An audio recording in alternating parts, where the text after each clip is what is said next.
Então, gente, a gente tá aqui pra falar rapidinho, porque eu tava olhando aqui agora na edição, e eu vi lá que eu falei que o diretor do filme é o Stephen King, assim que se fala?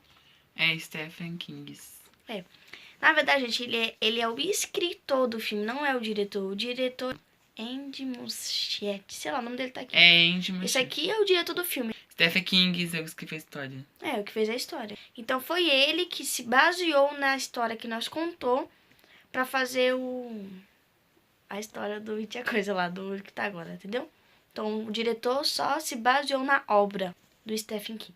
Então, gente, é isso. Tchau. Salve, galera! Tudo bem com vocês? Então, hoje eu tô aqui pra gravar o quadro de terror. Mas cadê o Miqueias? Era pro Miqueias estar aqui sim. Ele não pôde aparecer no vídeo, porque infelizmente ele teve que ir embora, então não deu pra não gravar, então... Está escrevendo quadro, sem vergonha. Oi, gente, tudo bem com vocês? Acreditou que eu ia mesmo embora sem gravar a segunda parte daquela... sei lá o nome daquilo.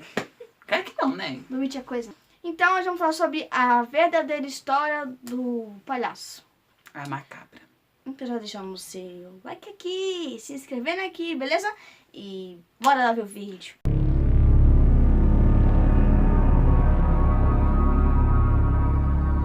O palhaço Pennywise, né? O palhaço dançarino, que em vez de ele sair dançando por aí, ele preferiu sair matando e devorando crianças para se alimentar. E em média de 30 anos, ele volta a atacar. Sabia que quando Stephen King fez o It a Coisa, ele se inspirou em um assassino chamado Joe N. Gacy, um serial killer que foi chamado de O Palhaço Assassino. Gacy não era uma figura que chamava a atenção, mas seus crimes hediondos chocaram os Estados Unidos. Ele foi acusado de matar pelo menos 33 jovens. Todos eram masculinos. Após o sumiço de muitas crianças, a polícia começou a suspeitar de Gacy. Foram encontrados pelo menos 29 corpos encontrados no porão da casa do assassino. Ele foi condenado a 21 prisões perpétuas e 12 sentenças de morte. Ele passava o seu tempo desenhando ilustrações de palhaços, os quais hoje são itens de colecionador. O Joe era casado e tinha 2 filhos, e ele era católico. Ele era tesoureiro e empresário, e muitas outras coisas. E nas horas vagas, ele se vestia de palhaço e divertia crianças em hospitais, em festas. Festas de hospitais só mesmo. Ele já tinha sido preso uma vez. Ele pegou 10 anos de prisão. Cumpriu 18 anos de pena e teve liberdade condicional, em razão do seu comportamento. Deixa eu falar uma coisa. Gente, assim, é uma opinião minha agora que eu vou dar.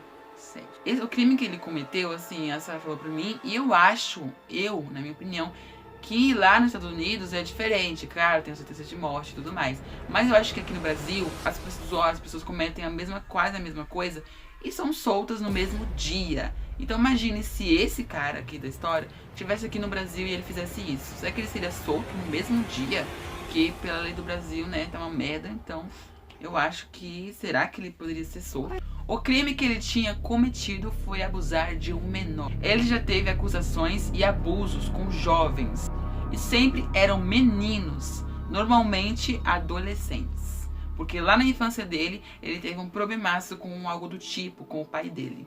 E afetou ele, né? Aos 17 anos, ele foi diagnosticado com uma doença rara e que tornou o hospital sua segunda casa.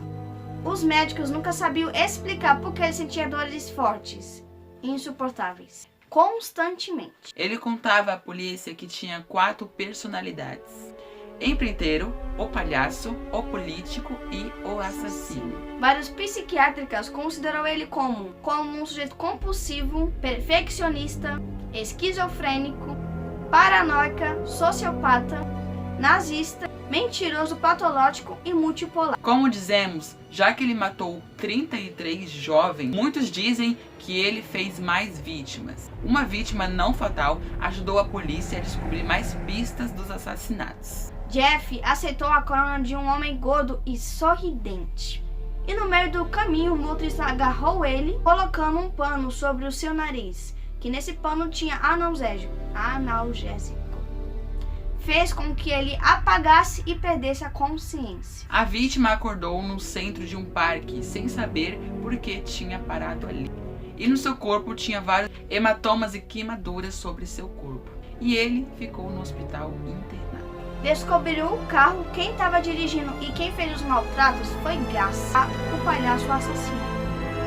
E Garça admitiu que realmente foi ele, e que ele atraía as vítimas com uma vaga de emprego. Ele violentava e abusava de todas as suas vítimas e a matava. Normalmente ele se vestia de palhaço e as vítimas ele enterrava no chão da sua casa. Ele falou que quando não havia mais espaço dos mortos em sua casa, então ele passou a jogar outros corpos num rio. Durante seu julgamento, alegavam que Gacy tinha condições mentais de entender a gravidade dos seus crimes. A defesa dele falava que o homem tinha problemas mentais.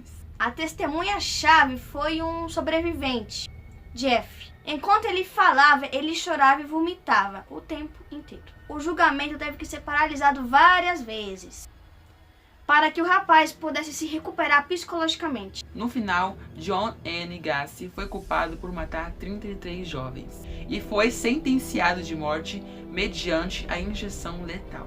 Ele já foi preso e durante a prisão ele tentou suicídio e virou alcoólatra. E nas pinturas artísticas ele encontrou conforto. Ele fazia vários desenhos, mas o tema principal dele era os palhaços. As pinturas dele ganhou fama e foi apresentada em várias galerias. Para comprar as telas dele era de $100 a $20 mil. Tá explicado porque ele conseguiu pagar advogado. Contra a defesa. Contra a defesa. Vendeu os quadrinhos lá. Porque alguém queria defender um cara desse. Deve ter pagado muita grana, né? O advogado olhou pra ver uma defesa. Acho que o advogado no julgamento nem olhou pra ele, só defendeu ele, pronto. Na execução dele, a cidade aguardava ansiosamente e feliz. Na execução, uns usavam a camisa dizendo: nenhuma lágrima para o palhaço. Os preparamentos começaram por volta das 11 horas. E exatamente 00:01, ele foi retirado de sua sala e foi levado para uma câmara de executamento. Após 18 minutos, o palhaço fechou seus olhos para sempre.